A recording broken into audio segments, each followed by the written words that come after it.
Bien, primeramente, buenas noches, chicos, con todos en general, chicos y chicas, con todos en general. Vamos a continuar con el curso que estamos llevando para auxiliares de enfermería. Y en este caso, el módulo ya saben que es de primeros auxilios y emergencias. Bueno, correspondientemente a la clase de hoy. Como les comenté, íbamos a ver la continuación, en este caso, de la evaluación primaria, ¿verdad? Evaluación primaria o también denominada valoración primaria, según algunas literaturas. Buenas noches, Zoila. Buenas noches. Chicos, chicos, chicas, ¿se me logra escuchar?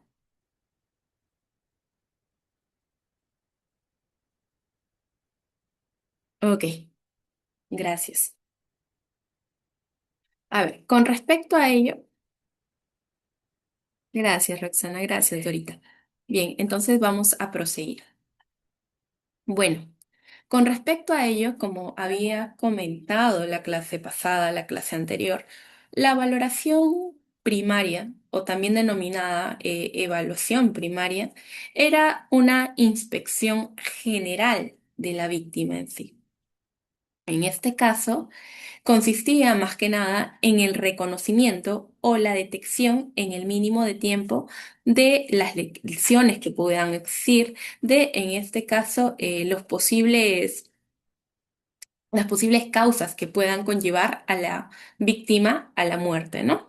Es por ello que se tiene que actuar inmediatamente, es por ello que se tiene que abordar a la víctima y por ende brindar los cuidados prehospitalarios, es decir, brindar los cuidados en el momento inmediato que se amerita. ¿Para qué? Para que éste pueda ser transportado después a un servicio hospitalario y poder recibir lo que es la atención hospitalaria, ¿no? Que es un poco más compleja ya en este caso.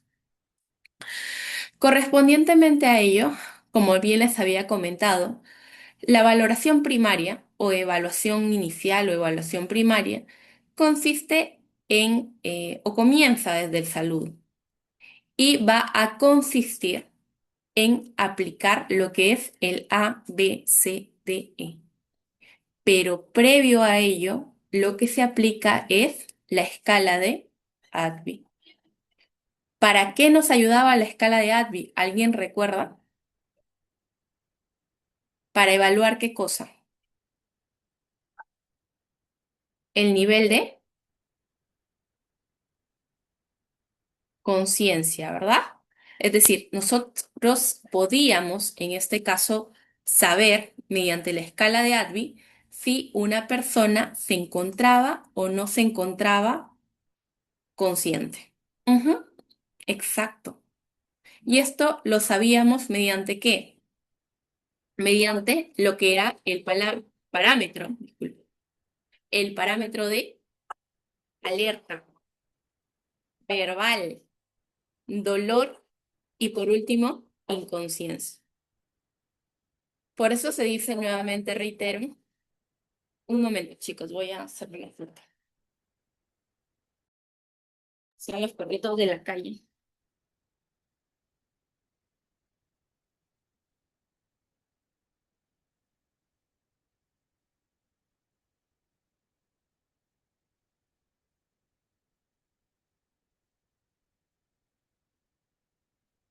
Ok, como les decía, ADVI básicamente lo que nos permite es evaluar el nivel de conciencia, ¿no? Basada en diversos parámetros.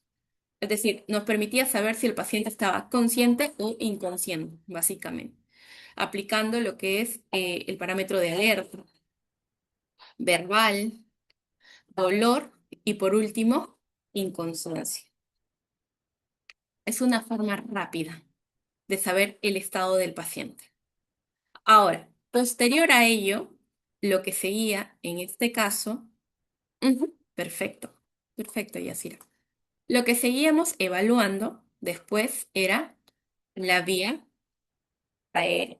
Es decir, si presentaba o no presentaba una obstrucción en esta, ¿verdad? Que podría ser dada debido a lo que son, por ejemplo, se puede obstruir la vida de un paciente, de una víctima, debido, pongámoslo así, a la misma, al mismo estado en el que se encuentra. Les había comentado, si un paciente está inconsciente, ¿qué pasa? La lengua se relaja y puede obstruir la vía aérea. También que podemos ver que se puede obstruir, por ejemplo, en el caso de, hay pacientes que tienen inclusive piezas dentales que son prótesis. También, ¿no? Una pieza dental podría caer y podría obstruir la vía aérea. La vía aérea se podría obstruir también a su vez cuando la persona está consumiendo alimentos y se atraganta. Después, ¿qué vamos a valorar? Se va a valorar lo que es la respiración. Ya habíamos hablado de ello. Ritmo, profundidad, el tono, entre otros. La frecuencia respiratoria, ¿verdad? Entre otros. Después evaluábamos lo que es la circulación en sí. Con respecto a lo que es la circulación en sí, vamos a tener que evaluar los pulsos o los latidos, es decir, frecuencia cardíaca. Es decir, si en este caso hay o no hay pulsaciones. ¿Qué más teníamos que ver? En la circulación veíamos lo que era el tema del llenado capilar. Se evaluaba el llenado capilar. Se evaluaba lo que es también a su vez la temperatura. Se evaluaba también a su vez lo que es el estado o la coloración de la piel, pongámoslo así, ¿no? Recordemos que una piel un poco violácea o un poco azulada, ¿qué indica? Que básicamente no están llegando oxígeno a las células correspondientes. Es por ello que se torna un color distinto al sonrosado que debería. O inclusive, ¿no? En este caso, si la persona está pálida. Si la persona está pálida, puede indicar también a su vez que hay una disminución con respecto a la circulación misma. Inclusive podría indicar que una persona ha perdido una cantidad ha perdido sangre. Bueno, después la D es estado neurológico. El estado neurológico se va a evaluar en este ámbito con lo que es la escala de Glasgow. ¿Sí? Esta escala es un instrumento también a su vez que va a permitir valorar el nivel de conciencia de lo que es el individuo. Pero esta escala demora un poquito más en usarse. Por eso lo primero que se hace para una inspección general, es en este caso evaluar, o mejor dicho, valorar al paciente con el ADVI. Ahora, después del estado neurológico, lo que se realiza es la exposición, es decir, exponer al paciente. Buenas noches, Adela. Exponer al paciente. Ir sacando o ir retirando prendas. ¿Para qué quiero ir retirando prendas del paciente? Para poder ver posibles lesiones. Es por eso que hablamos de una exposición. Eso lo vamos a ver posteriormente. Ahora, con respecto a esto, recordemos que el objetivo principal de lo que es la evaluación primaria o valoración primaria es identificar e iniciar un tratamiento inmediato, ¿no? ¿Para qué? Para obviamente salvar la vida de la víctima. Por eso nos dice identificar e iniciar tratamiento de amenazas para la vida inmediatas o inminentes. No es un examen físico a profundidad. No es un examen físico a profundidad como lo que bien les había comentado con anterioridad, sino en este caso es una inspección general de la víctima. Es una inspección general de la víctima para saber qué está ocurriendo y por ende poder brindar o actuar, mejor dicho, oportunamente, brindar los cuidados necesarios.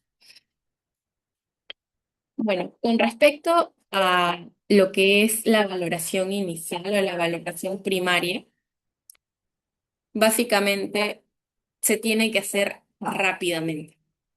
O sea, la valoración primaria se tiene que hacer rápidamente.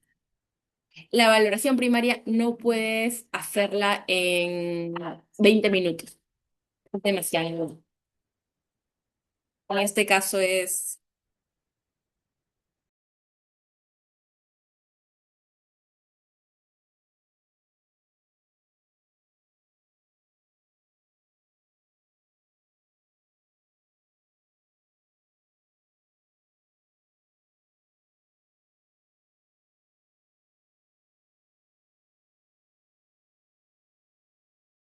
ok. Con respecto a lo que es la valoración primaria, como les dije, no te puede llevar, a Dios mío, no puede llevar mucho tiempo, sino que se tiene que hacer de una forma rápida. En este caso, a lo mucho debería durar 90, a ver, 30, 60, 90.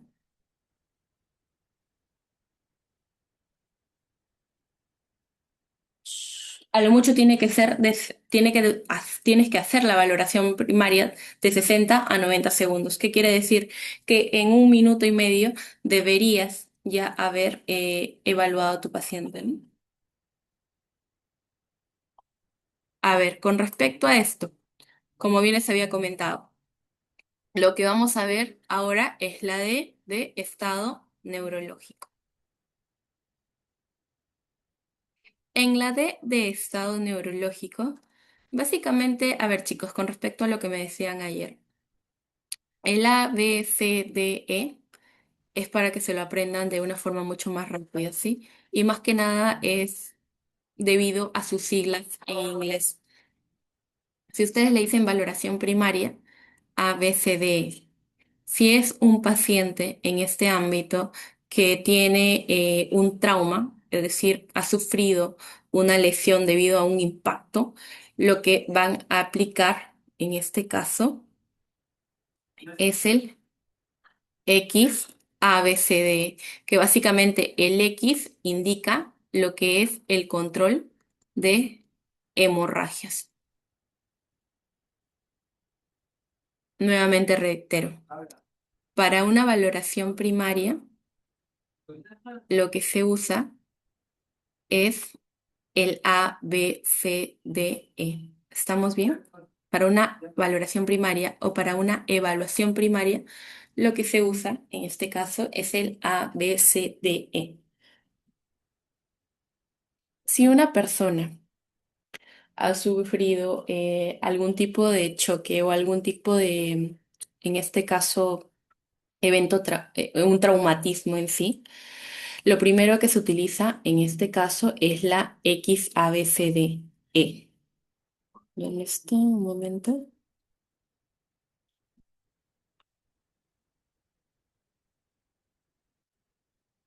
Mm, XABCDE. En el X, lo que va a significar es control de hemorragias. Es la única diferencia.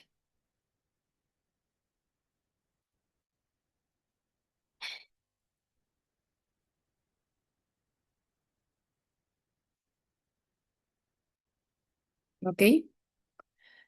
Por ejemplo, si ha visto, como les digo, ¿no? Si en este caso una persona ha sufrido un accidente, pongámoslo así, de tránsito, y básicamente ha sufrido lo que es una lesión, un corte, y este corte ha perforado lo que es la arteria. Hay una hemorragia. Ahora, ¿qué sucede? Antes de hacer el ABCDE, ¿qué es lo primero que debes hacer? El control. de hemorragias, es decir, detener la hemorragia, detener el sangrado. Qué raro que son, ya, detener el sangrado, en este caso controlar la hemorragia misma. A ver, vamos a ver. Ujú. De hecho, a ver, los bomberos, las fuerzas sanitarias, claro, de hecho los bomberos, las fuerzas sanitarias, es decir, la policía, todos ellos tienen noción de primeros auxilios. Así de que si llegan a un evento antes de, ellos pueden brindarlos, o mejor dicho, actuar inmediatamente. ¿Por qué? Porque, como les digo, ellos ya tienen conocimientos. Ellos, de hecho, han estudiado también, obviamente, cursos para poder brindar lo que es los cuidados ameritorios, ¿no? En este caso, reaccionar inmediatamente. Bueno, con respecto a lo que es el control de hemorragia, vamos a ver que, por ejemplo, no solamente, si bien es cierto, en primera instancia es lo que es la prisión de la herida, la prisión de la lesión, después puede realizarse lo que es, en este caso, vendajes compresivos, si no, si no cede ante vendajes compresivos, puede utilizarse lo que es el uso del torniquete, si no, para el sangrado con torniqueta se tiene que utilizar inclusive hasta un segundo torniquete. Es, es distinto, ¿no? O sea, el abordaje es dependiendo, pero sí, todos ellos son mecanismos para poder detener lo que es un sangrado activo. Ujú. Bien. Sí, también hay gases, en este caso, hemostáticas. Ujú. Ya, a ver, continuamos. Mm, ok, hasta acá todo claro entonces.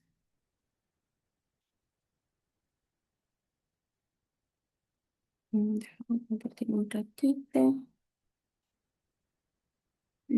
Compartir. ¿Dónde está?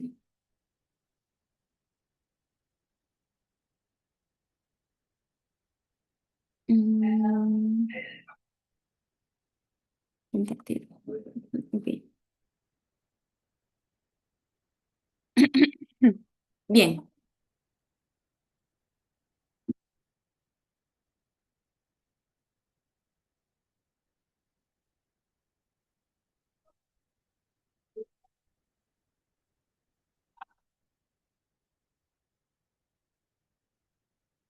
a ver, con respecto a lo que es la D, como les comentaba, en este caso la D significa es el estado neurológico, por Dios. Ya, es el estado neurológico. Con respecto al estado neurológico, vamos a ver que va a medir el nivel de conciencia, es decir, es una herramienta que también a su vez es reconocida internacionalmente y valora el nivel de conciencia de la víctima. En este caso, en la escala de Glasgow, la que ven a continuación, responde ante tres parámetros. Es decir, evalúa tres parámetros. Uno, lo que es el parámetro de apertura ocular. El segundo parámetro es respuesta verbal.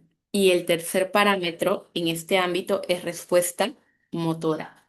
Apertura ocular, respuesta verbal y respuesta motora. Y acorde a ello, se le va dando un puntaje determinado. En ocular vamos viendo que hay 4 puntos. Uno, si la persona no responde, es decir, no hay una apertura ocular, por decirlo así, o no abre los ojos. Dos, si la persona responde, pero, es decir, abre los ojos siempre y cuando le apliquen lo que es un estímulo doloroso. Tercera es que la persona responda a la voz, es decir, abra los ojos cuando, por ejemplo, se le está hablando, ¿no?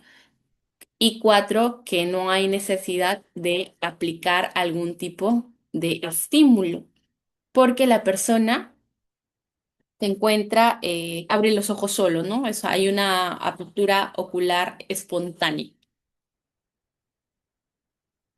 Ahora, vamos viendo que, como les dije, a ver, ¿dónde está? Un momento. Más.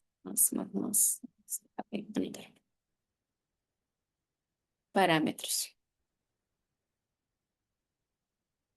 Evaluar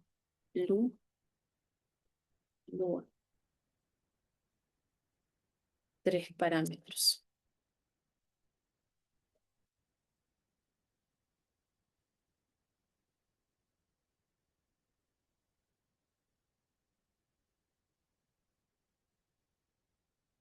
Mm,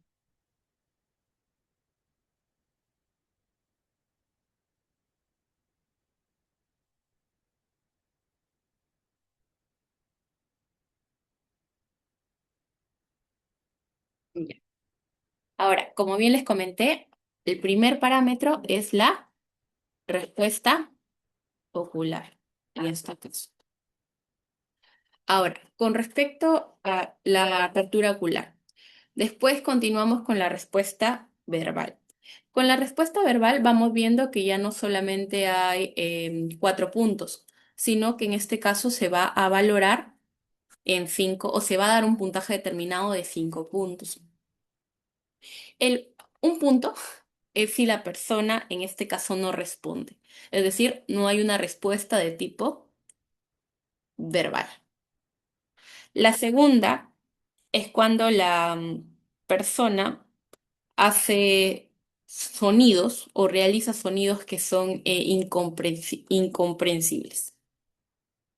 En la tercera hay palabras inapropiadas. ¿Qué quiere decir?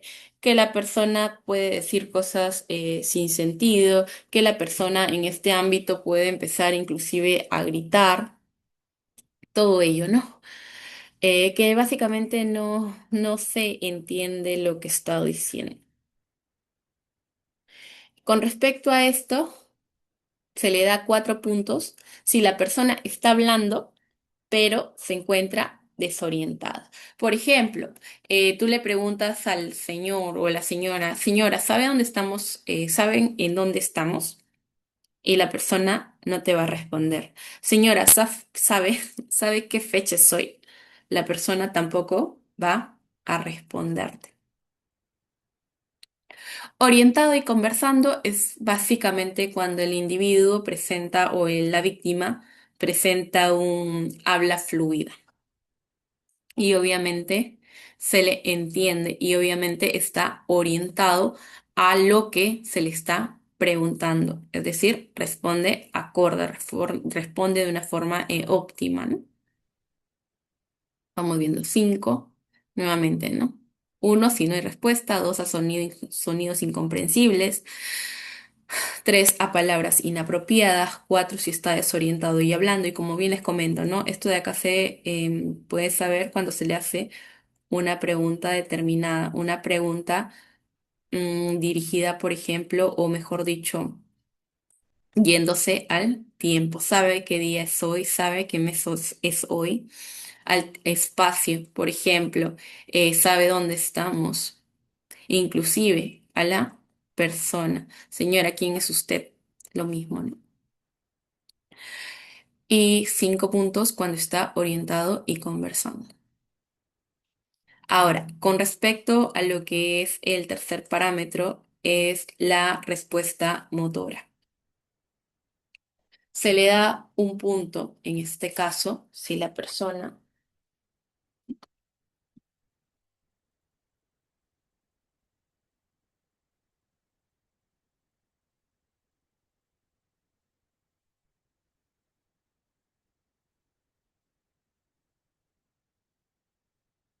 se le da un punto si la persona no se mueve, básicamente.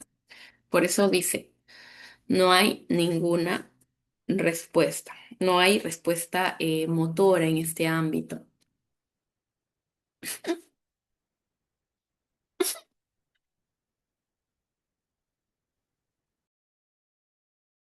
No hay respuesta motora.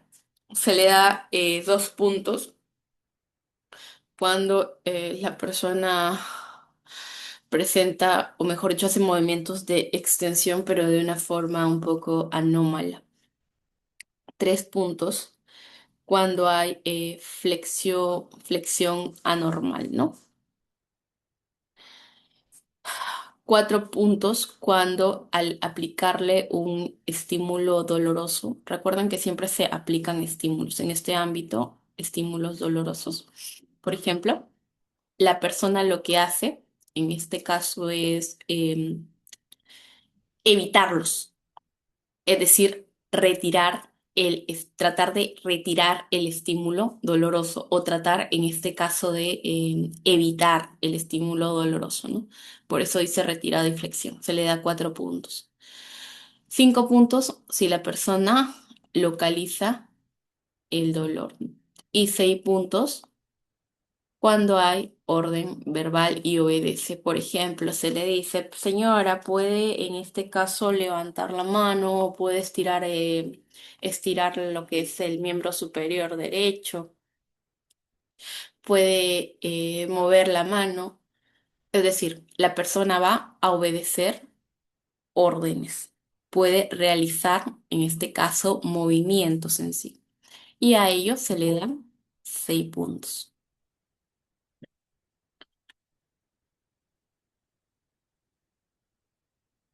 Ahora, con respecto a esto, si ustedes se dan cuenta, básicamente hay puntajes determinados, ¿no?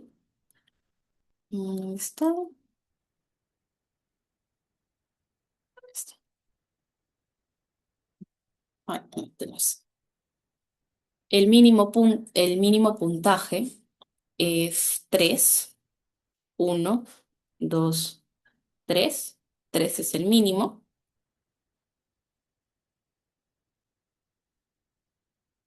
Checo.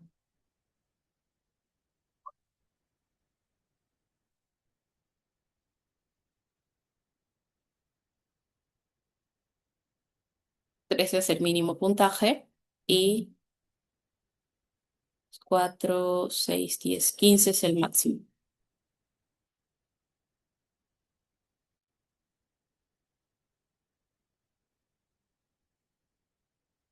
Cuando una persona presenta o una víctima, por ejemplo, presenta un puntaje de 3 a 8, se podría decir en este ámbito que ha sufrido un traumatismo severo, un TEC severo.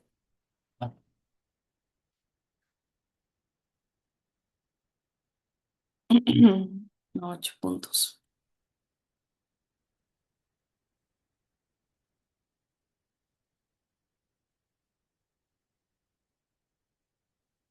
Cuando una persona tiene entre 9 a 13, se le dice que ha sufrido un TEC moderado. Ay, este checo. Y de 14 a 15 es un mínimo.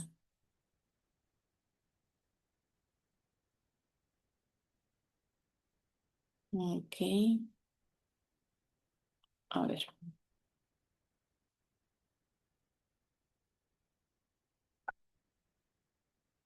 Un momento, con respecto a esto hay un video que les iba a mostrar. Es corto, felizmente.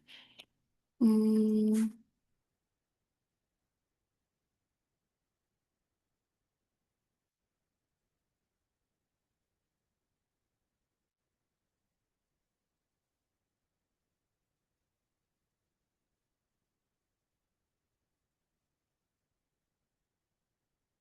es compartir. Ay, no lo encuentro.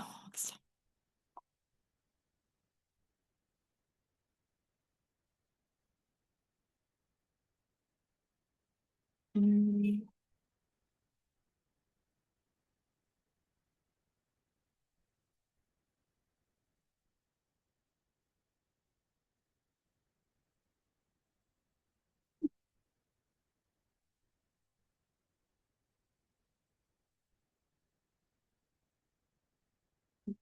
compartir.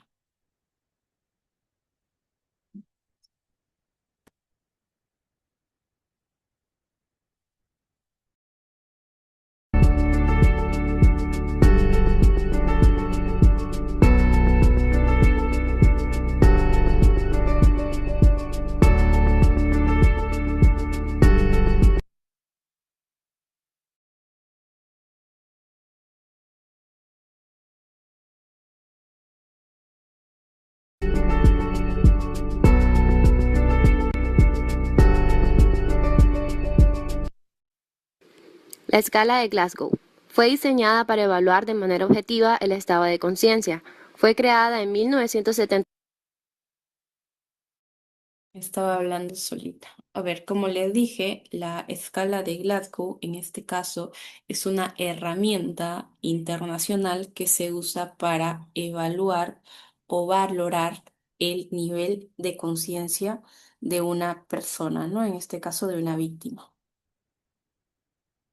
Y nuevamente reitero, se usa para evaluar el estado neurológico en este ámbito. Ujú. Por Brian Jennett y Graham Tisdale, miembros del Instituto de Ciencias Neurológicas de la Universidad de Glasgow. La escala consta de la exploración y cuantificación de 3 parámetros: apertura ocular, respuesta verbal y respuesta motora. La respuesta del paciente para cada parámetro recibe un puntaje. Al final se suman los 3 números obtenidos para tener el total. El puntaje total más bajo que se puede obtener es 3 y el más alto 15. Apertura ocular. Si al ver al paciente este tiene los ojos abiertos, recibe la calificación más alta de 4. Si el paciente abre los ojos al hablarle, joven, recibe un puntaje de 3. En caso de no tener respuesta al hablarle, se procede a generar un estímulo doloroso. Si abre los ojos, obtiene un puntaje de 2. Si no hay apertura ocular con ninguno de los estímulos anteriores, se da un puntaje de 1. Respuesta verbal. Se evalúa realizando preguntas sencillas como cuál es su nombre, edad y si sabe dónde se encuentra. Si la respuesta está orientada, Buenas, ¿cómo te llamas? Hola, me llamo César. ¿Sabes dónde estás? En el hospital. recibe un puntaje de 5. Si la respuesta es desorientada, Buenas, ¿cómo te llamas? No sé. ¿Sabes dónde estás? No sé. recibe un puntaje de 4. Si la respuesta son palabras incoherentes, Buenas, ¿cómo te llamas? Ajá. ¿Sabes dónde estás? recibe un puntaje de 3. Si solo responde con sonidos incomprensibles, Buenas, ¿cómo te llamas? recibe un puntaje de 2. Si no hay respuesta, Hola, ¿cómo te llamas? Hey, hola. el puntaje es de 1. Respuesta motora. Se evalúa al paciente pidiéndole que realice cierta acción como levantar los brazos o abrir y cerrar las manos. Si el paciente obedece órdenes, ¿Puedes hacerlo así?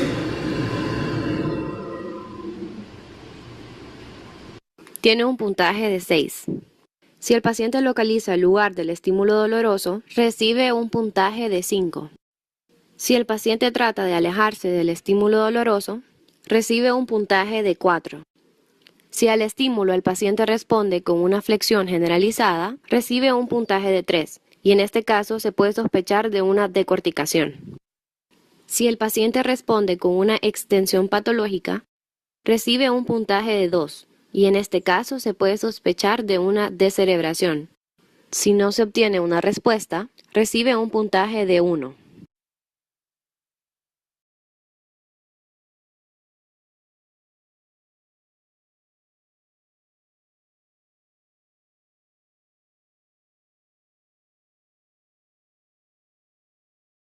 Ok. Y con respecto a ello, básicamente lo que han visualizado es cómo en este caso están aplicando lo que es la escala de Glasgow para valorar o evaluar el nivel de conciencia de la persona.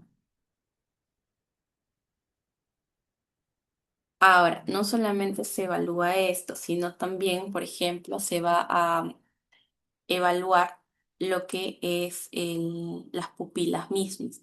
Se va a valorar la pupila. Bien sabemos que la pupila es básicamente la porción central de color negro que se encuentra en el ojo, ¿no? En este caso, las pupilas se encuentran normales cuando ambas son del mismo tamaño y también a su vez se ajustan acorde a la luz, es decir, a la luz disponible, no a la luz que se le ponga. En este ámbito decimos que las pupilas de igual tamaño son denominadas isocóricas.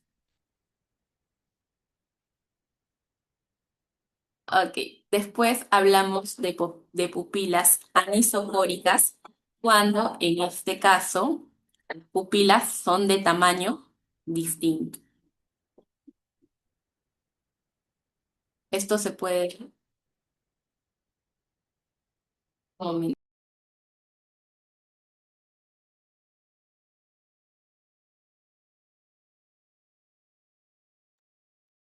que se puede dar debido a un daño a nivel cerebral. Con respecto a una, como les digo, ¿no? Anisocoria ya básicamente es cuando hay un daño cerebral, cuando las pupilas, si se van dando cuenta, o sea, esa parte negrita que ustedes ven a continuación, se encuentran de diferente tamaño, es decir, las pupilas son de distinto tamaño. Esto indica un daño a nivel cerebral. Midriasis es cuando las pupilas se encuentran dilatadas. Es decir, el tamaño de la pupila es mucho mayor. Y esto se puede dar debido, por ejemplo, a intoxicación, debido a alguna sustancia, debido también a su vez a lo que es la falta de oxígeno y cuando, por ejemplo, la persona se encuentra en la oscuridad, también las pupilas se tienden a dilatar como una respuesta fisiológica. La miosis, básicamente, si ustedes se van dando cuenta, la pupila se encuentra un poquito más chiquita, ¿verdad? Ha disminuido el tamaño. ¿Qué quiere decir en este caso? Que la pupila se ha contraído, que la pupila, que hay una contracción a nivel de la pupila. Y esto se puede dar, por ejemplo, debido a que se está en un lugar donde hay una gran cantidad de claridad, por decirlo así, ¿no? También se puede dar debido a intoxicaciones por lo que son sustancias químicas, ¿no? En este caso, los insecticidas mismos. Entonces, ya saben, isocoria, pupilas isocóricas son pupilas de igual tamaño. Pupilas anisocóricas son de distinto tamaño y pueden indicar un daño cerebral. Midriasis es cuando las pupilas se encuentran dilatadas. Puede ser por falta de oxígeno, puede ser por intoxicación y miosis debido a hay una contracción a nivel pupilar. Obviamente que entre estas cuatro, las pupilas que están normales son las isocóricas, ¿no? La miosis, la midriasis y la anisocoria indican una alteración a nivel fisiológico debido a alguna situación en específico. Y por último tendremos lo que es la E de exposición. Como van visualizando, E de exposición, ¿verdad? Está en inglés. Por eso les digo, el A, B, C, D, E, más que nada se centra debido a sus siglas en inglés. Con respecto a la exposición, es exponer al paciente. Es decir, ir descubriendo al paciente poco a poco. ¿Para qué? Para poder visualizar el estado físico de este, ¿no? En este caso, si hay alguna lesión que se ha pasado por alto. Pero ojo, no es que vayas a retirar todas las prendas de un solo porrazo, como se dice, sino que vas descubriendo el paciente, pero también a su vez visualizas, inspeccionas lo que es la piel, lo que es, realizas una búsqueda en este ámbito de posibles lesiones y qué es lo que vas haciendo. Vas tapándolo poco a poco. ¿Por qué? Porque si tú lo destapas de un solo porrazo, como les digo, ¿qué es lo que puede pasar? En este caso, lo que puede pasar es que puede la persona sufrir una hipotermia. Y obviamente eso es algo que no se quiere, ¿no? Por eso se dice exposición, proceso esencial para una buena exploración corporal, como bien les comento. En este caso, ir visualizando posibles lesiones que han sido pasadas por alto. ¿Qué es lo que se hace? Se va quitando lo que son las prendas del paciente con la finalidad de detectar lesiones. Además que sucede, por ejemplo, que supongamos, ¿no? La persona esté con un polo negro y se haya hecho un corte, una lesión, esté sangrando. El polo negro o la prenda negra no te va a dejar visualizar lo que es el color de la sangre. Es por ello que es necesario y puede un poco como que ocultarse en esta casa. Es por ello que es necesario ir realizando esta exposición, ¿no? Es decir, ir visualizando lo que es la parte corporal del individuo, porque quizás hay una lesión que se ha pasado por alto y la persona puede estarse desangrando, pongámoslo así. Por eso se dice que se va quitando o retirando lo que es la ropa. ¿Por qué? Porque pueden, la ropa inclusive misma puede ocultar lo que es esta sangre, y más que nada por el color.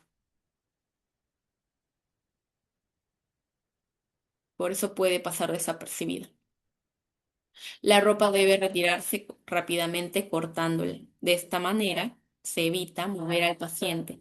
Ahora, si el paciente tiene o se hay en este caso una sospecha de un traumatismo, obviamente que tiene que ser abordado como debe, ¿no? Con las maneras respectivas. Esto lo vamos a ir viendo posteriormente.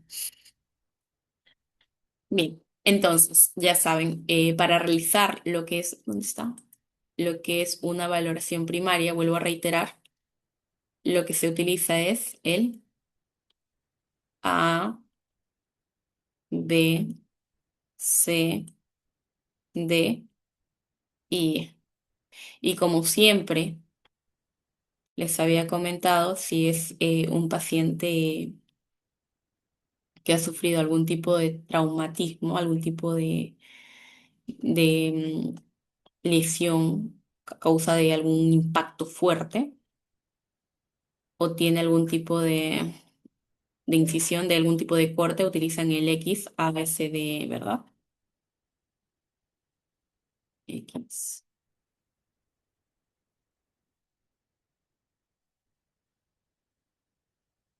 A, B, C, D. E. Y antes de ello, recordemos que como siempre, la persona debe, o en este caso el rescatista debe, presentarse. Y para ello usa el ATVI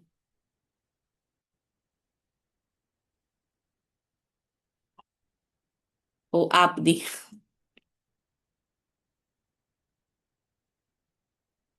Esto es lo primero. Y luego viene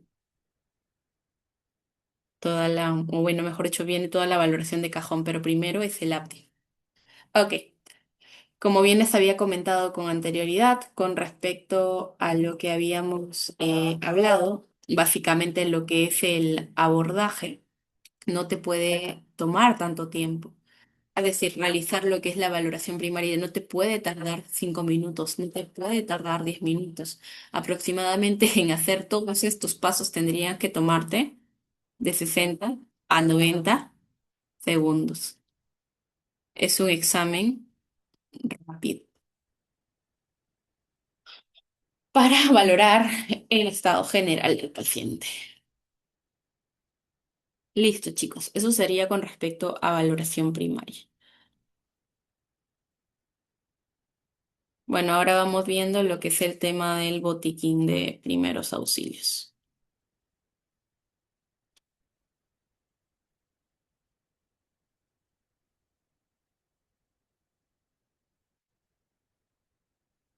Ya, chicos, denme 2 minutos. En 2 minutos vuelo, por favor.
Ok, bueno, continuamos. Bien, con respecto a lo que es el conflicto, con respecto a lo que es el botiquín de los primeros auxilios, vamos a ver que en este caso es un recurso básico para las personas que prestan ayuda en una situación de crisis, en una situación de emergencia. En este caso, el botiquín de primeros auxilios debe contener elementos que son indispensables para poder brindar lo que es una atención inmediata, ¿no?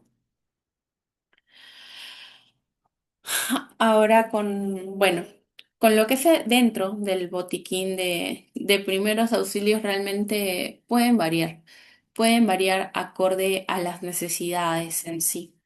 Es decir, tienen una variación acorde al tamaño, acorde a dónde se vayan a usar.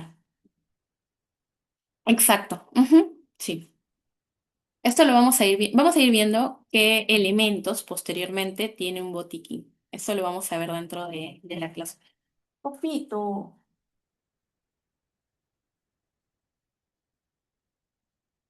Ahora, el botiquín de primeros auxilios dentro de las funciones del botiquín de primeros auxilios es almacenar, separar y clasificar diversos elementos que son necesarios para poder utilizarlos en situaciones específicas, ¿no? Ahora, esto obviamente facilita el transporte de dichos elementos.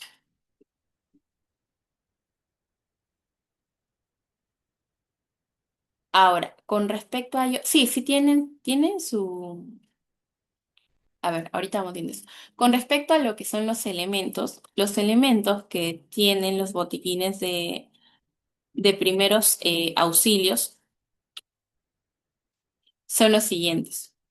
Tienen antisépticos, tienen material de curación, tienen diversos medicamentos, en este caso los medicamentos mucho más frecuentes.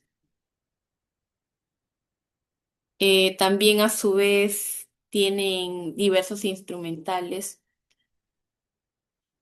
Sí, de hecho, no solamente los establecimientos en sí. Estamos hablando, por ejemplo, de lo que son las diversas entidades, ¿no? Por decirlo así. En lo que es en lo que es por ejemplo, los centros comerciales. En los centros comerciales también tienen que tener su mochila de primeros auxilios, su botiquín de primeros auxilios.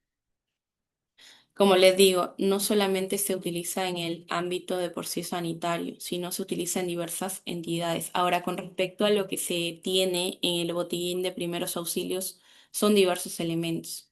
Lo que les había comunicado, ¿no?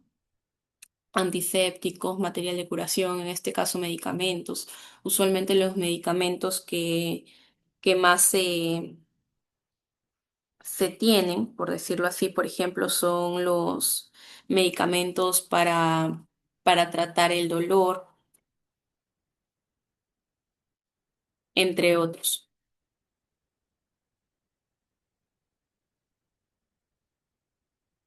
Ahora, con respecto a ello, ¿qué más vamos teniendo qué más vamos a tener que tener en cuenta, ¿no? En el material de curación, de por sí, va a encontrarse no solamente lo que son los instrumentales como, como bajalenguas o como vendas compresivas, sino también a su vez se tienen que tener gasas, se tiene que tener compresas, que básicamente son gasas más grandes, pero que contienen algodón en sí, dentro de estas. Los apósitos, disculpen. Copy, un momento, por favor, chicos.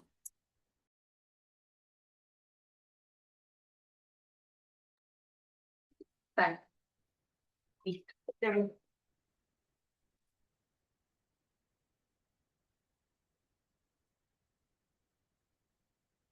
Están ustedes.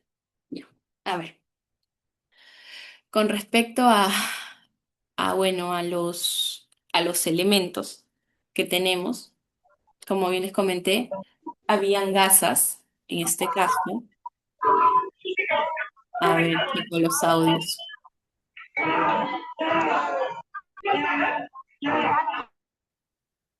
Ok.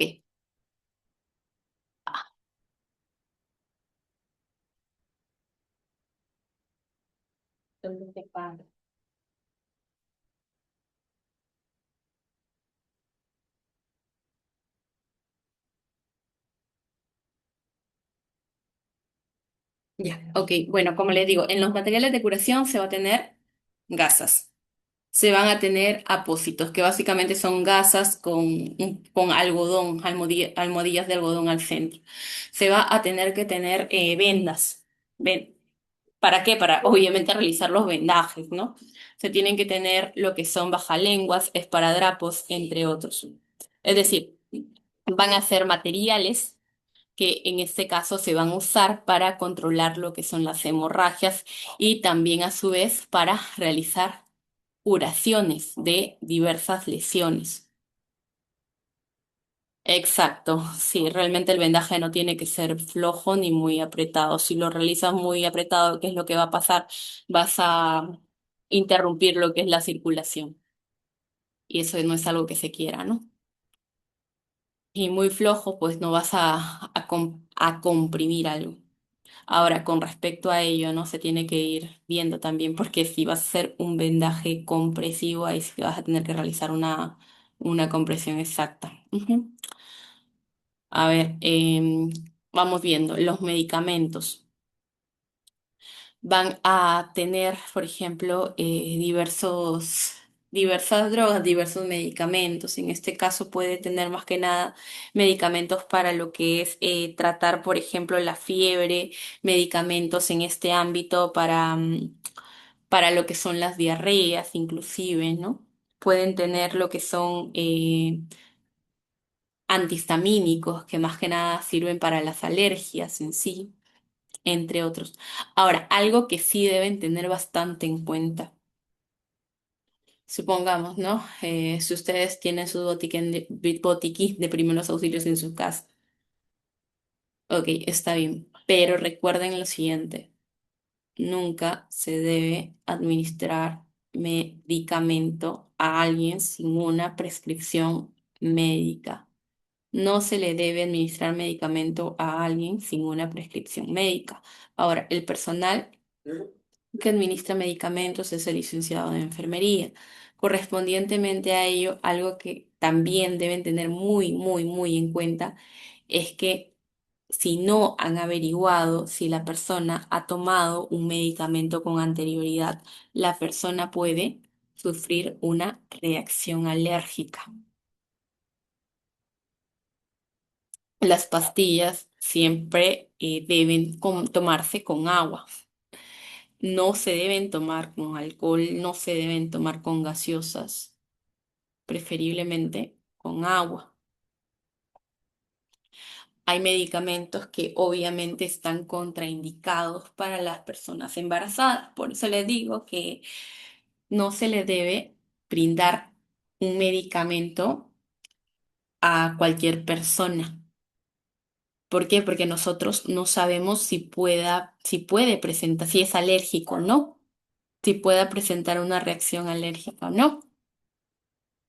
Ujú, exacto. No se puede automedicar, no se puede brindar, como les digo, ¿no? Un medicamento a alguien sin una prescripción médica.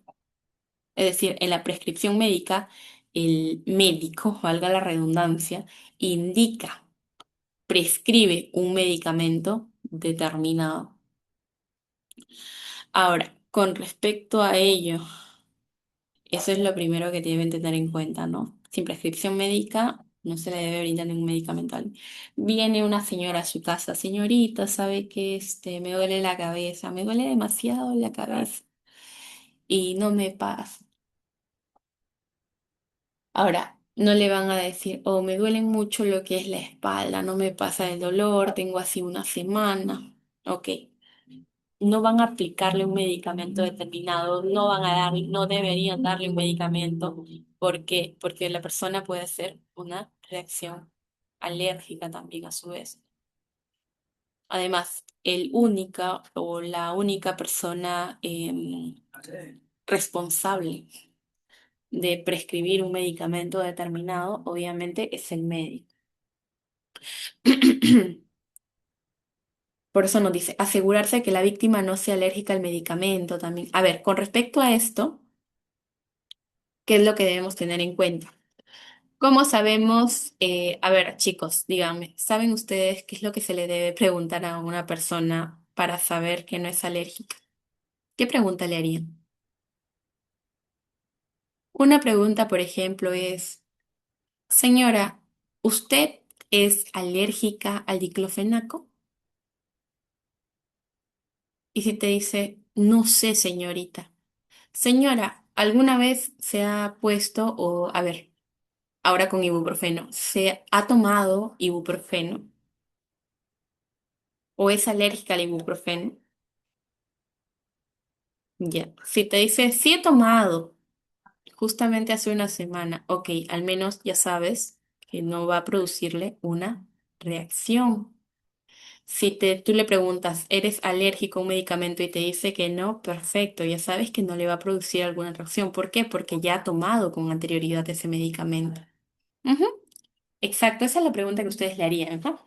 Uno, señora, ¿es alérgica a tal medicamento? Directamente. O señora, ¿ha tomado con anterioridad ese medicamento? Sí, señorita, sí he tomado. ¿Y le ha producido algo? ¿Le ha producido quizás un poco de, tienes que hablar en su término, un poco de picazón, se ha puesto roja, se ha hinchado la parte de sus ojos, ¿no? O sus ojos se han inflamado. Por eso vas preguntando. Por eso vas preguntando, como les digo, ¿no? Si ha tenido alguno de esos síntomas determinados. Sí, bueno, también con respecto a esto, hay medicamentos que tienen, se llaman interacciones farmacológicas, ¿sí? Cuando se le da, por ejemplo, bueno, por eso le digo que todo se ve con prescripción médica, ¿no? Por ejemplo, hay medicamentos que pueden ocasionar efectos adversos más. más fuertes debido a que la persona está consumiendo otros medicamentos o está tomando otros medicamentos. Es decir, hay una interacción farmacológica ahí. Y obviamente esto puede también a su vez contribuir drásticamente a que la persona tenga algún malestar. Ujú, exacto. Sí, así también puedes preguntarle, Yasira. Muy bien. Bien, Irma. Listo, chicas y chicos. A ver, el botiquín de primeros auxilios. ¿Qué es lo que contiene este botiquín? Bueno, lo que contienen son los siguientes elementos. Uno, contienen alcohol. Dos, contiene agua oxigenada. Tres, contiene medicamentos que son en este ámbito recto, analgésicos, que son medicamentos para el dolor.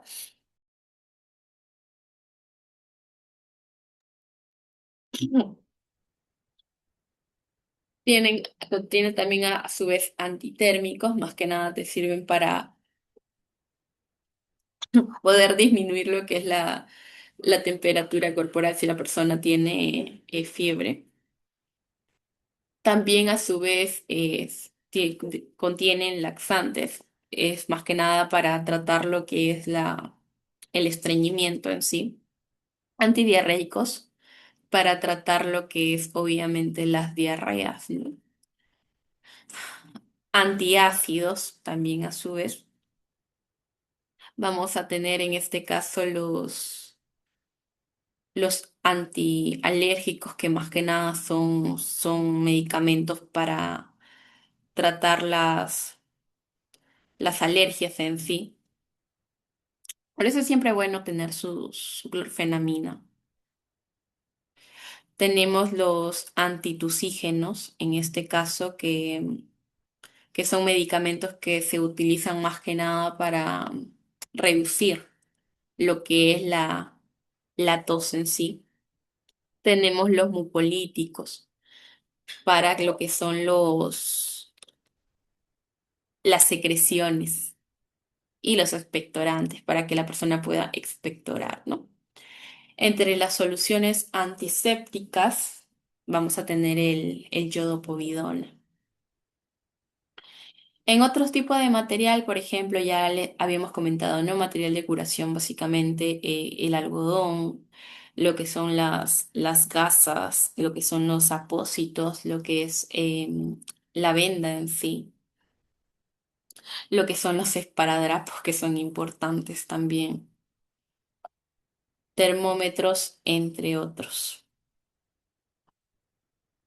Bien, y esto sería, chicos, con respecto a lo que es bueno, botiquín. Ahora vamos a ir viendo un poco acerca de quemaduras en sí.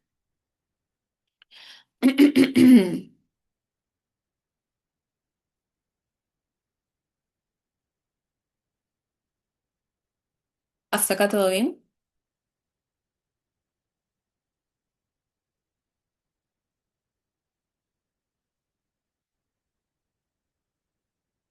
Ok, listo, chicos.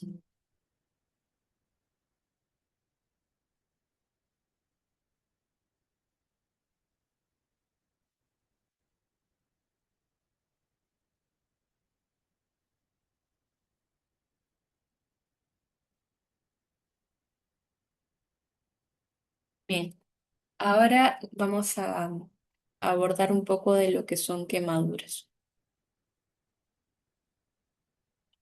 Bien, a ver, con respecto a lo que son quemaduras, no estoy compartiendo.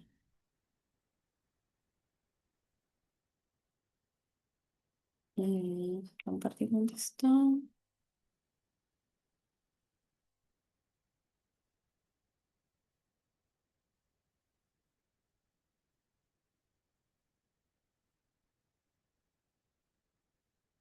Ok, bueno, con respecto a lo que son las quemaduras, vamos viendo que básicamente son lesiones. ¿Sí? Son lesiones que se pueden dar debido a la acción de la temperatura. lesiones térmicas que se dan debido a la acción de la temperatura. ¿Qué quiere decir? Que se pueden dar, en este caso, por tener contacto con sustancias muy calientes o también sustancias muy o objetos muy fríos, ¿no? Por ejemplo, en el caso de puedes darse una quemadura obviamente por acción del fuego, en este caso por ejemplo, tener contacto con el fuego mismo, o por ponernos en contacto con agua caliente, o con agua hirviendo, o con aceite hirviendo. Obviamente por ello se puede dar lo que es una quemadura en sí. Ahora, muchas veces que hemos escuchado, lo que hemos escuchado, les voy haciendo énfasis en algo. Es que cuando nos quemamos, ¿qué nos dicen? A veces no nos dicen, échate agua a temperatura ambiente. ¿Qué es lo que nos dicen? Ponte hielo. Yo también lo he escuchado. Ahora, ¿qué sucede? Que una quemadura, que es lo que nos dice, nuevamente reitero, son lesiones térmicas, ¿no? Lesiones térmicas que son producidas por la acción de la temperatura. Ahora, cuando nos referimos a la temperatura, no solamente nos referimos al calor, sino también a su vez nos referimos al frío. Ahora, cuando hablamos del frío, estamos hablando de elementos congelados, del hielo mismo. Es por ello que les digo, si en algún momento, por ejemplo, se cogiese lo que es el hielo, ¿qué puede pasar? El hielo de por sí, al tenerlo un tiempo determinado en la mano, inclusive el hielo mismo podría ocasionarte una quemadura. Por eso te reitero, la quemadura puede ser producida por la acción en este caso, por la acción de la temperatura, bien sea de calor o bien sea de frío. Es por eso que cuando hemos escuchado bueno, en algún momento nos hemos quemado y hemos escuchado ponte hielo, pues es algo que no se debería hacer. ¿Por qué? Porque el hielo también puede ocasionar, en este caso, quemaduras. Bien. Chicos, disculpen la bulla, los perros del frente están ladrando. Bueno, con respecto a las quemaduras en sí, ujú, eso vamos a irlo viendo, Xiaomi. Xiaomi es la marca del celular, ¿verdad?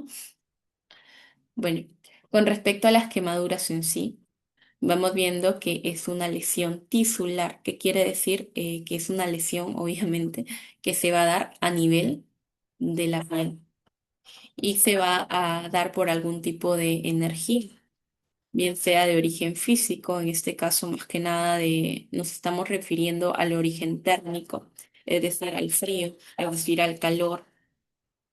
Debido se puede originar a a un origen, producto de un origen químico, por ejemplo, al estar en este caso en contacto con ácidos. Los ácidos también podrían producir lo que es una quemadura.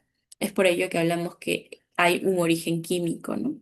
U origen biológico. Cuando vamos a hablar de origen biológico, lo vamos a centrar más que nada en lo que son seres vivos. Por ejemplo, el hecho de las anguilas eléctricas. Las anguilas eléctricas descargan electricidad, por lo tanto, ¿qué puede ocasionarnos? Puede ocasionarnos, en este caso, lo que es una quemadura, ¿no? Bien, entonces, quemadura son lesiones tisulares causadas por algún tipo de energía.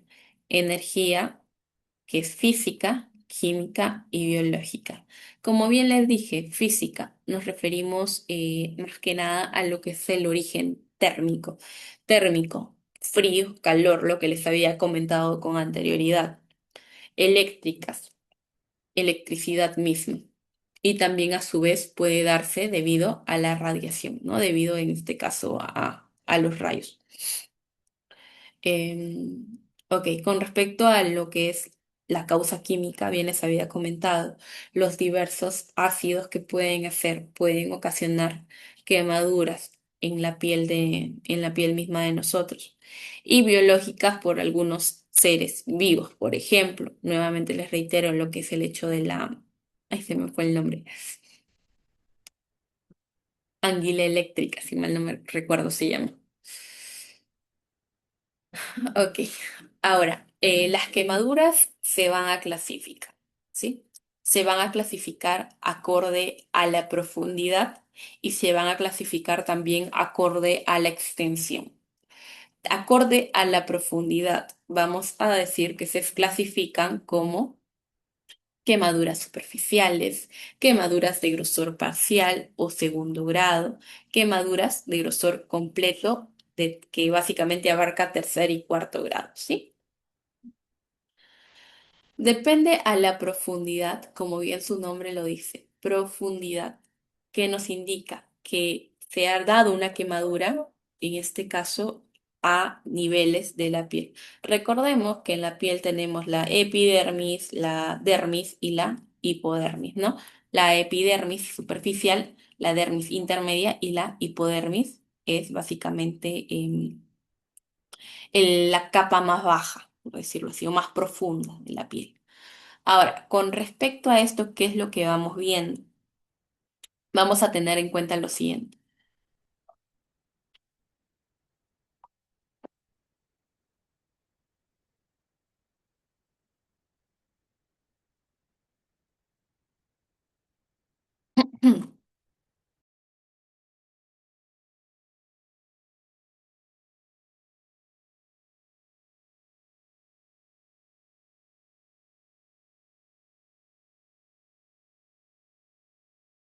Vamos a tener en cuenta lo siguiente. La quemadura superficial es también denominada la quemadura de primer grado. La quemadura de primer grado solo va a afectar la capa externa. La capa externa, en este caso de la piel, vamos a tener que es la epidermis en sí. Ahora, con respecto a la quemadura superficial, un ejemplo de ello es, por ejemplo, la quemadura del sol. Es decir, en este caso se va a producir una lesión, pero a nivel de la epidermis. En la quemadura de grosor parcial, o también denominada quemadura de segundo grado, vamos a tener que en este ámbito ya se produce una lesión a nivel de la epidermis y a nivel de la dermis. ¿Cómo se sabe que se ha realizado un individuo una quemadura de segundo grado o también denominada de grosor parcial? Es por a ver, voy a colocarlos, por las ampollas, ¿ok? Cuando en este caso la persona se ha quemado, debido bien sea a, por ejemplo, agua caliente que le haya caído y se forman ampollas, básicamente se puede decir, automáticamente lo pueden relacionar con que es una quemadura de segundo grado o también denominada de grosor parcial. Esta quemadura de por sí, que es la quemadura de segundo grado o grosor parcial, dejan cicatriz. Está borrador. Mm, Ok. Estas quemaduras dejan cicatriz, sí, y como les digo, las puedes diferenciar rápidamente. ¿Por qué? Porque en este caso se dan las famosas ampollas. Si te has quemado con algún tipo de, por ejemplo, si te has quemado con aceite caliente y te ha salido una ampolla, de frente relaciónala a que es una quemadura de segundo grado o de grosor parcial. Nuevamente reitero, ¿no? Y esa quemadura deja cicatriz. Ahora, tendremos otra quemadura que es básicamente la quemadura de grosor completo,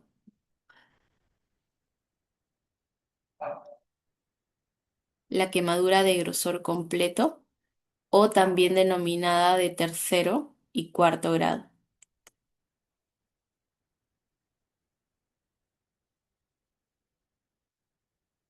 Ahora, con respecto a la quemadura de grosor completo o quemadura de tercer o cuarto grado, en este caso ya se afecta lo que es la epidermis, la dermis y la hipodermis, que quiere decir que esta lesión es mucho más profunda. Y esto más que nada surge a cambio de, o mejor dicho, cuando la persona ha estado en contacto prolongado con líquidos calientes, ¿no? Por ejemplo, también a su vez puede darse debido a lo que es una descarga eléctrica. Cuando se ve lo que es la quemadura de tercer y cuarto grado, ya implica un daño un poco más severo. Inclusive, por ejemplo, la piel de la piel de la, o mejor dicho, la quemadura de por sí, tiende a tornarse con un color medio grisáceo. Es decir, básicamente cuando hay una quemadura de tercer grado, como les digo, la piel, bueno, en este caso la quemadura tiende a tornarse de un color grisáceo blanquecino.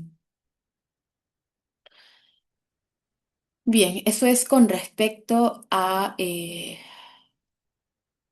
las quemaduras. Pueden ser de primer grado, pueden ser de segundo grado o pueden ser de tercer y cuarto grado, ¿sí? Ujú, sí, dependiendo, dependiendo. Sucede que en este caso, a ver, recordemos algo. La piel, ¿qué cosa es? Es una barrera protectora, ¿verdad? A ver, vamos a ver si lo he colocado por acá.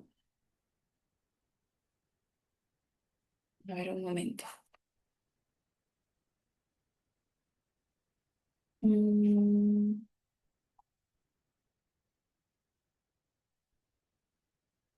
no lo he colocado.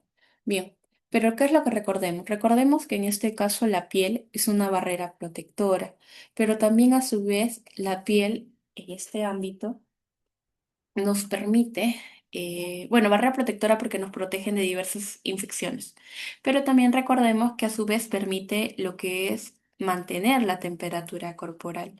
Y sí, hay lugares, obviamente, en los cuales, o mejor dicho, personas que tienen quemaduras, más que nada de tercer y cuarto grado, en los cuales se realizan diversos tipos de injertos. Más que nada, ¿para qué? Uno, para protegerlos mismo. ¿Por qué? Porque, como les dije, pueden estar más propensos a diversas infecciones. ¿Debido a qué? Debido a que no tienen la piel que los protege.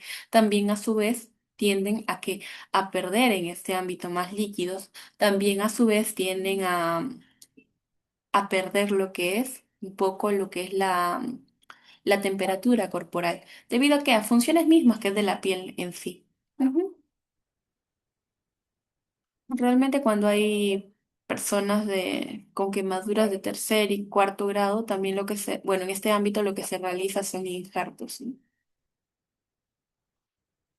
Y también, por decirlo así, en un ámbito estético, inclusive a veces, en ocasiones, dependiendo del lugar o que se haya lesionado, que se haya quemado, mejora la autoestima y todo. Bien, ok. Eso es a lo que te referías, me imagino, en Xiaomi. Bueno, con respecto a lo que es otro tipo de clasificación, la quemadura se clasifica acorde a la severidad. La severidad en este ámbito, disculpen, determinar la severidad en cuanto a la extensión. En cuanto a la extensión, cuando hablemos de extensión, vamos a hablar de cuánto es que el individuo, ok, Rosa, de cuánto el individuo en este ámbito se ha quemado del cuerpo. Por eso, la severidad de la quemadura, nuevamente, se va a clasificar según la profundidad y según la extensión. La profundidad, nuevamente reitero, para que no se equivoquen, es cuánto se ha quemado. En este caso, cuántas capas de la piel han resultado, han resultado dañadas, por decirlo así. En cambio, la extensión es cuánto del largo de la piel, en este caso, ha sido dañado. Por eso nos dice, en cuanto a la extensión, es preciso estimar la extensión de las quemaduras para también a su vez poder elegir un tratamiento acorde, no un tratamiento correcto. Pongámoslo así, hay dos tipos de formas, de hecho hay tres, pero vamos a hablar de dos. Hay dos tipos de forma para calcular lo que es la extensión de una quemadura. Por ejemplo, lo que es la primera forma de calcular la extensión de la quemadura es a través de la regla del uno o también denominada regla de la palma de la mano. Con respecto a ello, a ver, vamos viendo.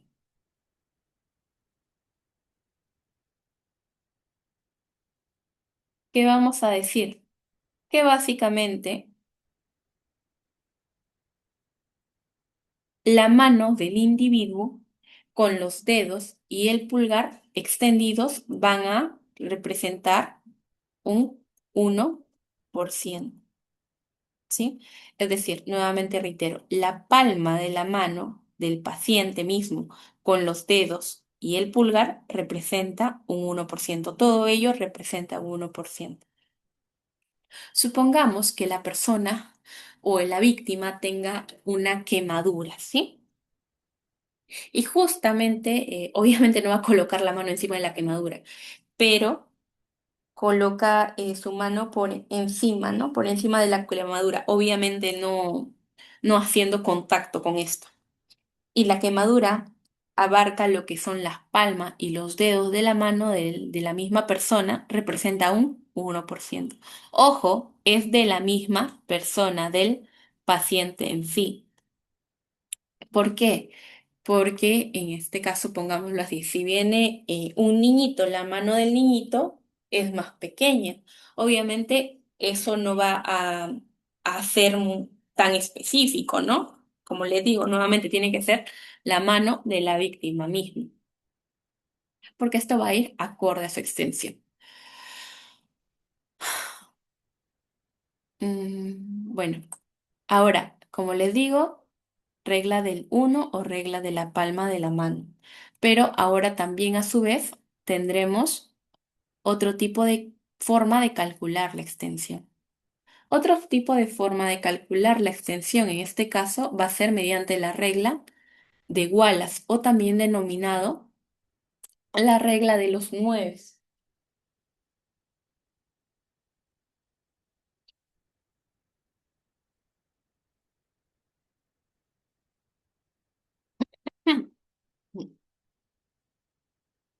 A ver, con respecto a la regla de los nueves, que se van dando cuenta que básicamente lo que va a hacer es dividir el cuerpo en diversas regiones y a todos ellos le va a dar un porcentaje determinado, ¿no? Por eso nos dice, las principales regiones del cuerpo constituyen el 9% de la superficie corporal.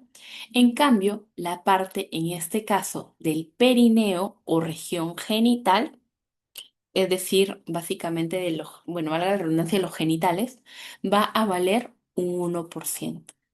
Es decir, en total, ustedes van a contabilizar un 100%. Ahora, ¿qué es lo que van viendo también a su vez? Con respecto a esto, ¿qué es lo que tenemos? Que el miembro superior derecho, el miembro superior derecho va a representar un 9%. Pero, ¿qué va a pasar? Como bien se dice, ¿no? A ver, ¿dónde está? Miembro, extremidad superior, va a representar en este ámbito un 18%. ¿Por qué? Porque son dos. A ver, ahorita lo voy a poner más. Ok. 9 y 9 son 18%. Sin embargo, cuando hablamos del 9%, vamos a hablar de una cara anterior y una cara posterior. La cara anterior va a equivaler a un 4,5%. La cara posterior va a equivaler también a su vez a un 4,5%. Y esto va a equivaler a un 9%. Ahora, en el otro brazo o en el otro miembro superior, en este caso izquierdo, tendremos un 9, pero 4,5%, ¿por qué? Porque es de la cara anterior. Ahora tendremos, como ustedes pueden visualizar, lo que es la cara posterior. Es un 4,5%. A ver, voy a volver a repetir, ¿sí? Para que se pueda entender un poquito más. Ok, ¿qué es lo que tenemos? Como bien les comento, ¿no? En la regla de Wallace o de los 9, básicamente divide la anatomía en regiones o divide el cuerpo en regiones. Y cada región es como que es un múltiplo de 9. Representa un 9% o es un múltiplo de un 9.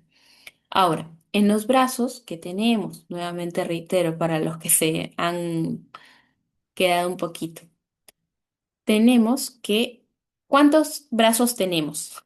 O sea, de por sí, normalmente. ¿Cuántos miembros superiores derechos? ¿Cuántos miembros superiores tenemos?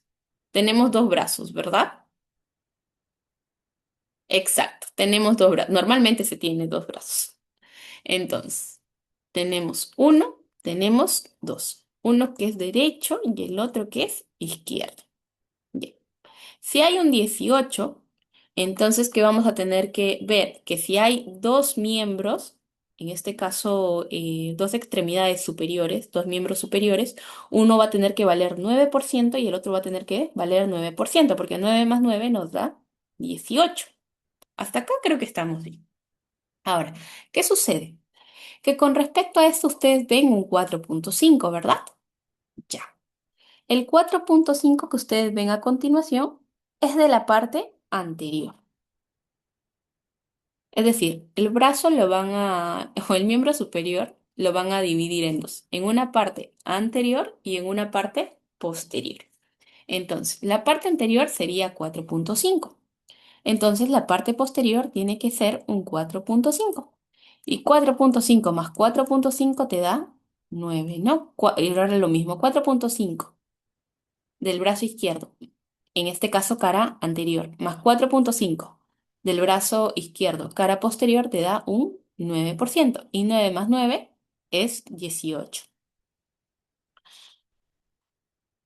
Ahora, con respecto a lo que es las piernas o los miembros inferiores. En los miembros inferiores vamos a ver que en este caso es de 36%. Es decir, va a ser 18 en cada pierna, ¿sí? Pero ¿por qué vemos el 9? ¿Por qué vemos un 9 y por qué no vemos un 18? Porque en este caso nos indica 9%, pero de la cara anterior, 9% de la cara posterior, 9% de la cara, en este caso anterior, y 9% de la cara posterior del miembro inferior. En total tenemos 9 y 9, 18, 9 y 9, 18. 18 por 2, 36. Y así se va repitiendo continuamente, ¿no? Mm, vamos con el azul. Nuevamente. Acá, ¿qué es lo que van viendo? 9 más 9, 18. 9 más 9, 18. Por eso no dice. En este caso, tronco anterior, 18. Tronco posterior, 18. Van viendo tronco anterior y tronco posterior. O cara anterior y cara posterior. La cabeza y el cuello van a representar un 9%. La cabeza y el cuello van a representar un 9%. Pero recuerden que tenemos cara anterior y cara posterior. Por lo tanto, la anterior tiene que valer 4,5 y la posterior tiene que valer 4,5. Cara anterior y cara posterior, 4,5. Y así básicamente si lo suman todo sale un 100%.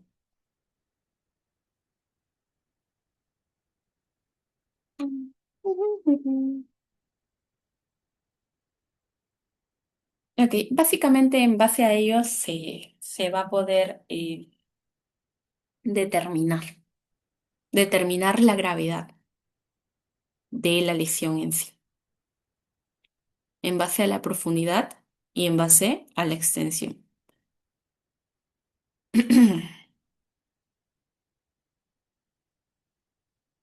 Bueno, la regla de los 9, lo que les había explicado. En niños va a variar un poquito, ¿sí? Porque los niños son más pequeños, por decirlo así.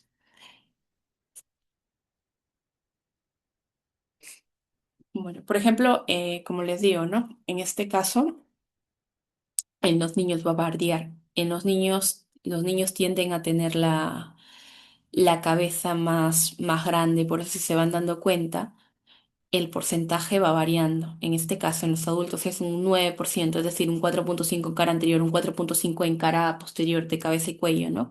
Pero en este ámbito, en los niños de 5 años va a ser del 14%. En los niños lactantes van a ser de 18% la cara. ¿Y por qué? Porque los pequeños, de por sí, los lactantes, tienden a tener la cabeza un poco más grande, de hecho. Y obviamente, a medida que van creciendo, ya no va creciendo lo que es el nivel de la cabeza o el nivel, claro, el nivel de la cabeza en general, sino que en este caso van creciendo más que nada a nivel del tronco, a nivel de las extremidades, ¿no? Y va por ende tornándose una figura mucho más acorde a la que tenemos actualmente. Para los niños, en sí, una forma más, por ejemplo, acá tenemos, si bien es cierto, la regla de los 9 de Wallace en niños, pero para hacerlo de una forma mucho más especializada, por decirlo así, es la tabla de Lund y Broder. Esta se usa con mucho más énfasis porque es más exacta. Acá tenemos clasificaciones, ¿no? De 0 a 1 año, de 1 a 5 años, de 5 a 9 años, de 9 a 14 años y en adultos. La severidad también, por ejemplo, se puede clasificar acorde a localización. ¿Qué quiere decir? ¿Dónde te has quemado o dónde la persona se ha quemado? No es igual que se haya quemado, pongámoslo así, lo que es la mano, o mejor dicho, una parte del miembro inferior, a que se haya quemado la cara. Lesiones asociadas, si solamente se ha quemado o también a su vez, en este caso quizás tiene una fractura. Es decir, la severidad también da acorde a la localización, dónde la persona se ha quemado, dónde la víctima se quemó. Si solamente se ha quemado o también quizás está teniendo algún tipo de lesión, quizás alguna fractura, ¿no? ¿Cuánto tiempo ha transcurrido desde que ocurrió el evento, desde que ocurrió la quemadura? Recuerde, la extensión se calcula de las quemaduras de grosor parcial y de grosor completo. ¿Qué nos quiere decir esto? Que la extensión se va a calcular en quemaduras de segundo grado, recordemos que esa es la de grosor parcial, y también a su vez en quemaduras de tercer y cuarto grado. Esa es la de grosor completo, ¿sí? ¿Por qué? Porque en estas quemaduras lo que se amerita es reponer líquidos.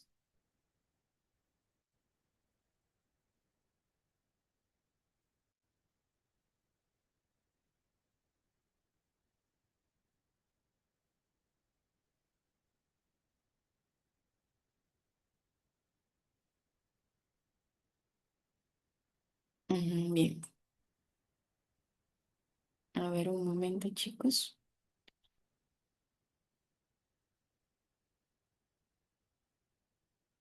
Ok, ya vamos a terminar con lo que es quemaduras.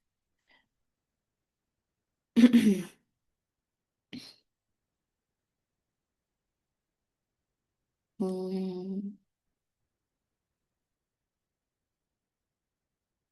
compartir. Ok, nuevamente reitero, ¿sí? La extensión se va a calcular más que nada en las quemaduras de grosor de parcial, es decir, quemaduras de segundo grado y en las quemaduras de tercer y cuarto grado. ¿Por qué? Porque estas sí o sí requieren lo que es reponer líquidos, reponer sustancias que la, la víctima, en este caso vamos a llamarle víctima, o el paciente ha perdido, ¿no?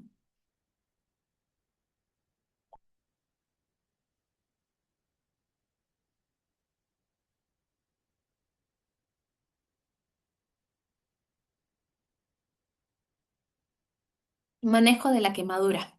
Bien, lo primero que deben saber en este caso es que, por ejemplo, si la ropa de la persona está en llamas, lo que se debe decir a la persona es que se detenga y se tire al piso. Se debe en este ámbito apagar las llamas con lo que es una tela gruesa, con una tela gruesa más que nada. Y se va a tener que retirar inmediatamente la ropa, sobre toda la quemada o la que se encuentre en combustión, ¿no?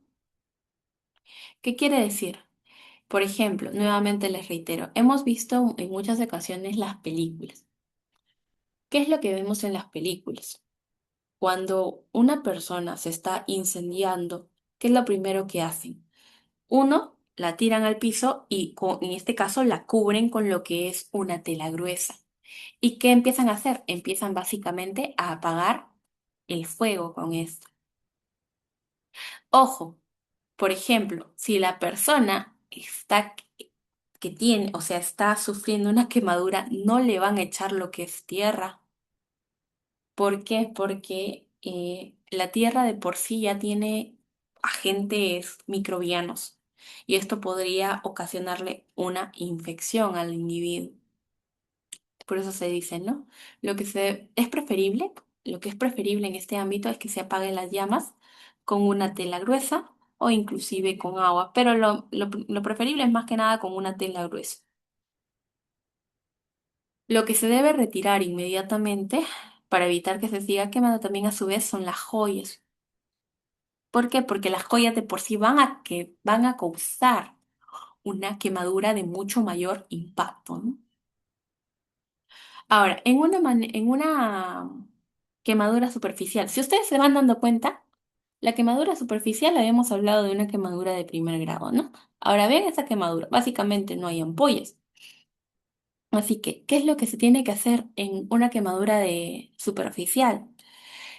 Básicamente, lo que se tiene que hacer es colocar al individuo en un grifo, es decir, en un caño de agua, y dejar em, el caño abierto durante 10 minutos y en la persona que le vaya cayendo el agua del caño, ¿no?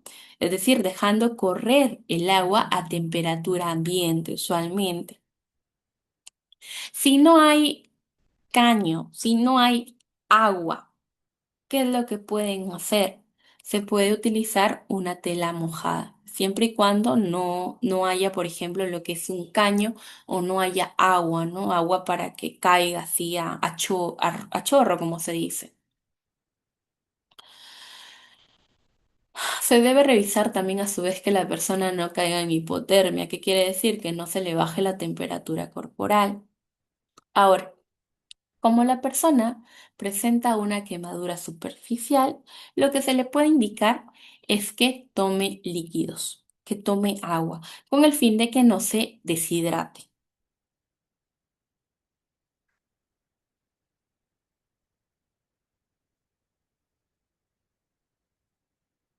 Ahora, si la persona tiene frío, lo que se hace es colocarle algún tipo de prenda que abrigue, ¿no? Algún tipo de manta.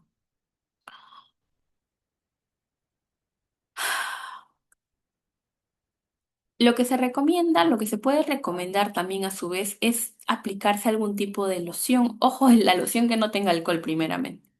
pero que en este caso pueda contener quizás aloe vera, que más que nada va a servir para refrescar lo que es la piel en sí.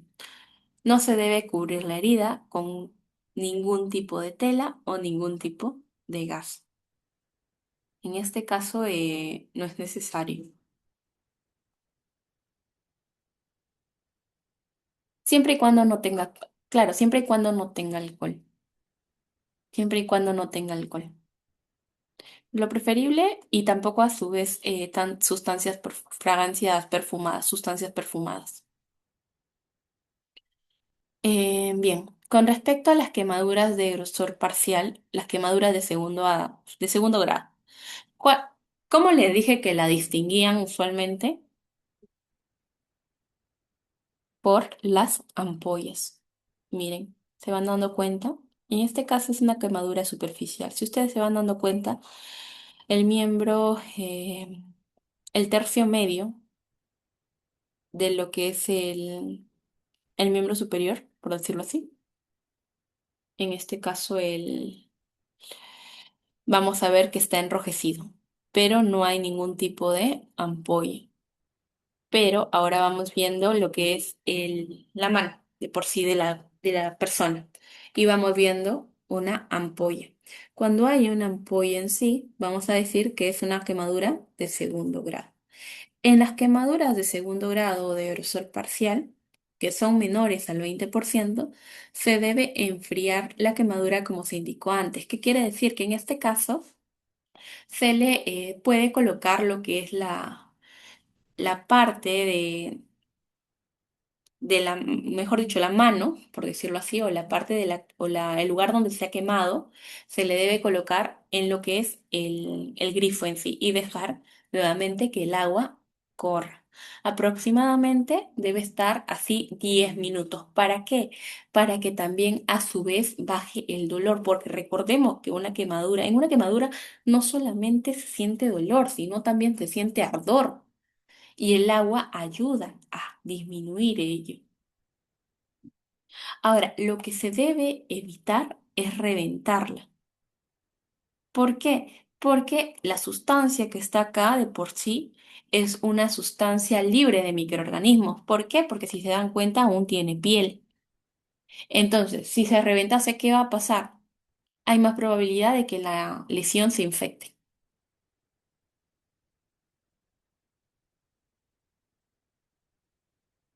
Ahora, ¿qué es lo que puede hacerse? Se puede cubrir la quemadura, en este caso sí, con una venda, bien sea seca, estéril y que no sea adhesiva. ¿Y por qué en este caso sí se recomienda? Por el mismo hecho, como les dije, de que evitar de que se vaya a reventar, ¿no? Y posteriormente se le debe llevar a lo que es el servicio al centro, al servicio de emergencia. Ahora, el manejo de una quemadura de grosor parcial. En este ámbito, también tenemos quemaduras que sean mayores del 20% de la superficie corporal. Básicamente, ¿cómo van a saber cuánto se ha quemado el individuo? Aplicando nuevamente, reitero, lo que es la determinación de la severidad por la extensión, ¿verdad? Ahí aplican básicamente a su Wallace. Se puede enfriar lo que es la quemadura de por sí, nuevamente se coloca al individuo, en este caso en el grifo, o se le echa agua a temperatura ambiente, chicos. Nunca se le coloca hielo, ojo. Si la persona ha sufrido una quemadura, nunca se coloca hielo. Eso es lo que vuelvo a reiterarles. Y después se hace el manejo primario, lo que habíamos comentado, ¿no? Se le va echando el agua a temperatura ambiente y se le lleva a un servicio de emergencia. Ahora, con respecto a esto, si es una quemadura mayor al del 20%, lo más probable es que la persona también a su vez empiece o pueda hacer una hipotermia. Entonces hay que estar evaluando lo que es la temperatura en sí. Y si la temperatura va bajando, lo que se puede hacer, obviamente, es colocar una manta. Cuando hay quemaduras de grosor completo, de espesores de grosor completo, lo que se va a hacer más que nada es evaluar también a su vez la extensión. Se va a realizar el manejo primario, es decir, todo lo que se había comentado con anterioridad, pero en este caso también a su vez lo que se le va a hacer es llevar a emergencias. En emergencias lo que van a hacer es administrar lo que es fluidos, ¿no? Inclusive en la misma ambulancia se puede ya ir, mejor dicho, ya para un manejo prehospitalario, se va a administrar lo que es fluido. ¿Qué quiere decir? Que se va a reponer, en este caso, los líquidos perdidos. ¿Por qué? Porque en una quemadura se van perdiendo líquidos. Y para eso se va a aplicar una fórmula que es la fórmula de Parkland, que básicamente se va a calcular multiplicando un número 4 por los kilogramos del paciente por la extensión o el porcentaje de superficie corporal total quemada. Esto básicamente lo vamos a obtener a través de Wallace, recordemos, ¿no? De la regla de los 9%. Y bueno, chicos, eso sería más que nada con respecto al manejo de una quemadura de tercer y cuarto grado. Administración, como le digo nuevamente, ¿no? Son los pasos que se han comentado con anterioridad, es decir, colocar al individuo en este caso, tratar de colocarlo en un grifo, ¿para qué? Para que vaya reduciendo el dolor, pero también a su vez vaya reduciendo lo que es el ardor en sí.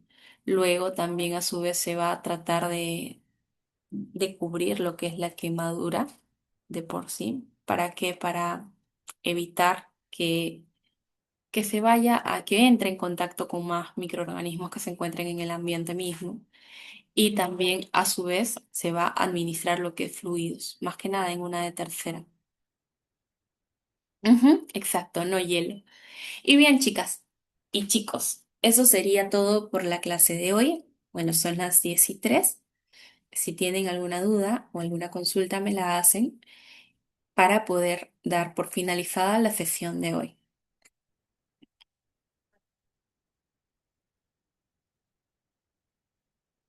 Mm, Bien. Bien, chicos, si no hay dudas, no hay consultas, entonces nos estaríamos viendo hasta el día miércoles. Cuídense mucho y buenas noches. Listo, ya, listo, chicos. Buenas noches, cuídense. Hasta el día miércoles. Ujú. De todas formas, las clases, como les digo, van a estar siendo pasadas para que su coordinadora pueda subirlas al aula virtual.